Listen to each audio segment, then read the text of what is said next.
जज के यहाँ करोड़ों रुपए कैश बरामद होता है, कार्रवाई के नाम पर खानापूर्ति होती है, बोलने पर कहा जाता है बोलो मत, न्यायपालिका की अवमानना का मामला चलेगा, लोग चुप हो जाते हैं। बौद्धिक तबका भी चुप है, सत्ताधारी दल भी चुप है, विपक्ष के नेता भी चुप है। मामला न्यायपालिका का है, जज का है। लेकिन सवाल ये उठता है कि जब जज कुछ गलत करेंगे, यह ठीक है कि भारतीय संवैधानिक व्यवस्था में यह व्यवस्था दी गई है कि जजों के फैसले के विरुद्ध केस नहीं होगा, लेकिन उनके करतूतों के विरुद्ध तो प्राथमिकियां होनी ही चाहिए, उनके करतूतों की आलोचना तो होनी ही चाहिए। जजों के द्वारा जो हरकतें की जाती हैं उन पर कार्रवाई होनी ही चाहिए। जज जब बेढंगा बोले तो सवाल क्यों नहीं उठना चाहिए? जज जब बेमतलब का फैसला दे कि किसी लड़की का अंग दबा देना, नाड़ा खोल देना, जबरन खींच के पुल के नीचे ले जाना दुष्कर्म का प्रयास नहीं है, तो जनता कब तक चुप रहेगी? जनता को आगे आना होगा। यही बात बिहार के औरंगाबाद में डुमरांव के विधायक जो महागठबंधन से हैं, अजीत कुशवाहा, वो कह रहे हैं कि जब जज के फैसले व्यापक समाज के लिए कलंक साबित होने लगे, जब जज फैसला दे और राज्यसभा पहुंच जाए, जब जज के घर करोड़ों रुपए बरामद हो और कार्रवाई न हो, जब जज की टिप्पणियां समाज के प्रतिकूल हो, व्यवस्था के प्रतिकूल हो, तो फिर सवाल क्यों नहीं उठाए जाने चाहिए? क्यों अवमानना का मामला दिखाकर डराया जाएगा, चुप कराया जाएगा?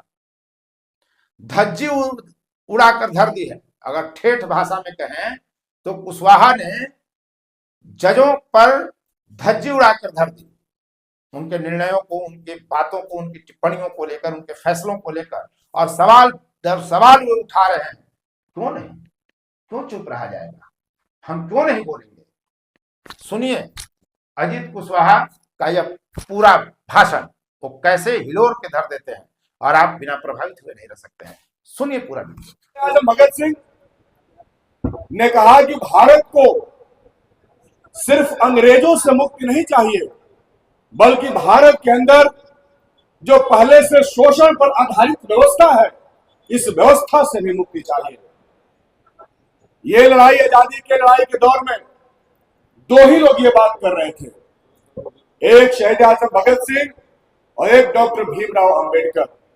डॉक्टर अंबेडकर भी गरीबों, शोषितों, पीड़ितों और पिछड़ों के प्रतिनिधित्व के लिए लड़ रहे थे, क्योंकि उन्हें पता था कि यह संभव है कि देश में आजादी के बाद इस देश को भले ही राजनीतिक गुलामी से मुक्ति मिल जाए, लेकिन जब तक इस देश को सामाजिक गुलामी से मुक्ति नहीं मिलेगी, तब तक इस देश के 90% अवाम अपने आप को आजाद महसूस नहीं कर पाएगा। और यही बात शहीद आजम भगत सिंह कर रहे थे। उनके तमाम लेखों, उनके तमाम भाषणों को आप देख लीजिए, हमेशा उन्होंने समाज के अंदर आमूल चूल परिवर्तन की बात की, उन्होंने इनकलाब की बात की।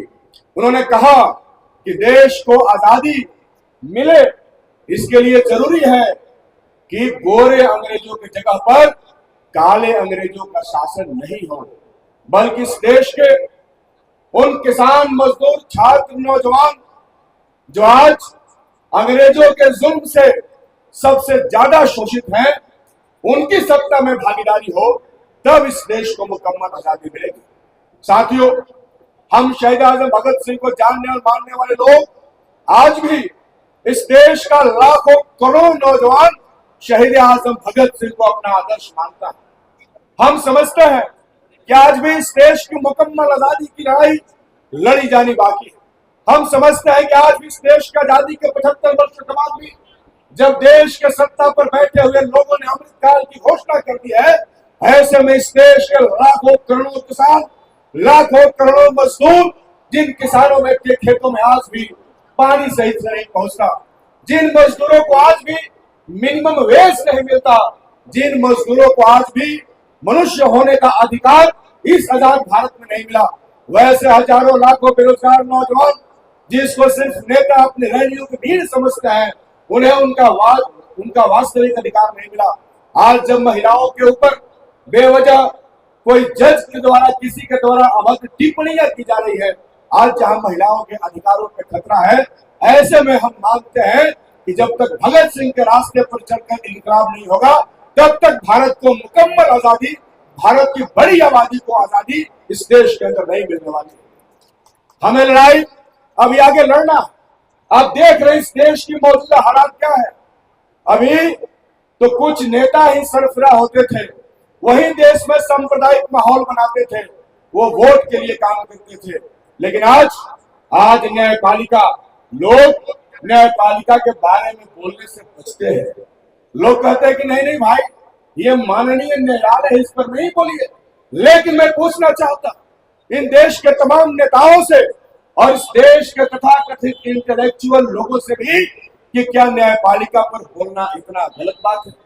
क्या अब जब किसी जज के यहाँ करोड़ों रुपए पकड़े जा रहे हैं, क्या ऐसी स्थिति में भी हम न्यायपालिका पर सवाल नहीं उठा सकते? क्या अब जब हाई कोर्ट का एक जज निर्लजता के साथ ये कहता है कि एक लड़की का कपड़ा फाड़ देना, उसका नाड़ा खींच देना, उसका कपड़ा फाड़ देना रेप नहीं है, क्या ऐसे समय में न्यायपालिका पर नहीं बोला जा सकता? क्या ऐसे समय में जब उसे इलाहाबाद कोर्ट का जज कहता है कि देश बहुसंख्यकों के मिजाज से चलना चाहिए, वो संविधान की धज्जियां, उसी संविधान की रक्षा करने का संकल्प लेके उड़ाता है। मैं पूछना चाहता हूं इस देश के नागरिकों से, अब सबसे, कि क्या ऐसे समय में भी न्यायपालिका पर हमें चुप रहने की जरूरत है? हमने देखा अभी बिहार में ईडी के छापे पड़ रहे हैं। देश भर में जो भी बीजेपी के साथ नहीं है, उसके घर पे ईडी के छापे पड़ जाए। कल एक अखबार वाले ने छापा कि ईडी ने लालू जी से सवाल क्या पूछा। उसने पूछा कि जब नौकरी लगी उसी समय जमीन कैसे मिली। मैं ईडी के भाइयों से पूछना चाहता हूं कि सुप्रीम कोर्ट के रिटायर्ड जज रंजन गोगोई साहब से पूछने की हिम्मत करेगा कि जब आपने राम मंदिर पर फैसला किया, उसी के बाद आपको राज्यसभा की सीट कैसे दी गई? ये सवाल है कि नहीं है? ये भ्रष्टाचार है कि नहीं? ये करप्शन है कि नहीं? आपने दो तरह की नीतियां इस देश के अंदर बनाई है। इस देश को बर्बाद करने की कोशिश ये फिरका परस्त ताकतें, ये सांप्रदायिक उन्मादी ताकतों ने रखा है। भगत सिंह ने आजादी में अंग्रेजों के खिलाफ लड़ते हुए अंधविश्वास के खिलाफ भी लड़ाई की शुरुआत की थी। आप देख रहे हैं कि जब मोदी जी का विकास का कालखंड खत्म हो गया, तो पूरे देश में बाबाओं की यात्रा इन्होंने शुरू करा दिया। उसका प्रोटेक्शन कौन दे रहा है? भाजपा के नेता। कभी कोई बाबा एयरपोर्ट पर उतरता है, भाजपा का सांसद गाड़ी ड्राइव करके उसको लेके जाता है। आजकल तो नया नया बाबा पैदा हुआ है। पिछले दिनों एक बाबा आए थे समस्तीपुर में। हमारे विधानसभा में बहुत तेज तरार नेता है माननीय विजय कुमार चौधरी जी। मुझे अफसोस हुआ, मुझे तो लगता था कि वाकई में तेज तरार नेता है।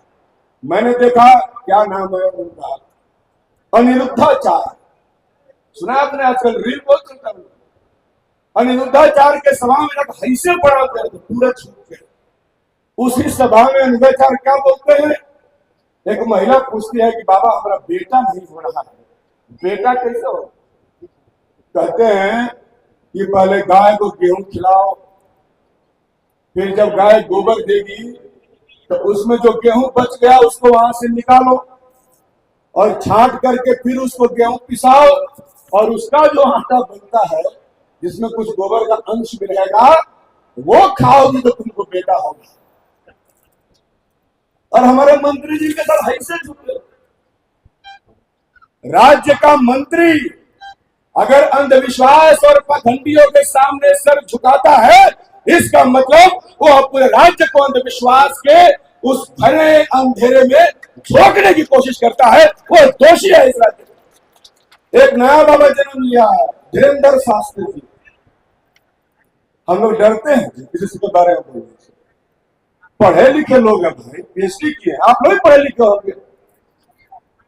मुंशी प्रेमचंद ने कहा कि क्या बिगाड़ की डर से ईमान की बात नहीं करोगे? हम ईमान की बात कर रहे हैं और बिगाड़ से हमें कोई खतरा नहीं है।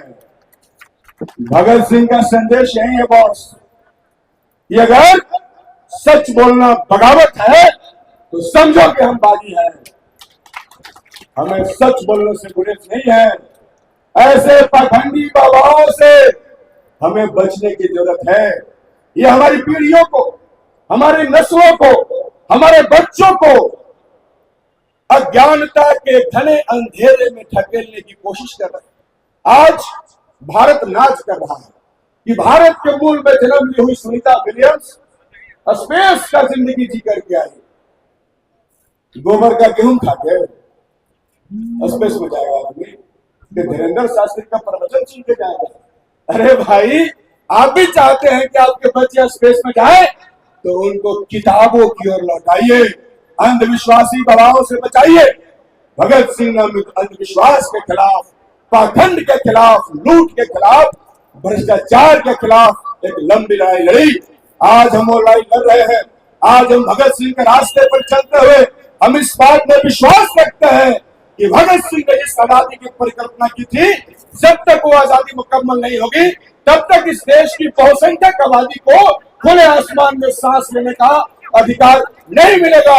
अगर आपको पंथ लेना है, अगर आपको उन्मुक्त गगन में बिना रोक टेक के सैर करना है, तो आपको भगत सिंह के साथ चलना होगा।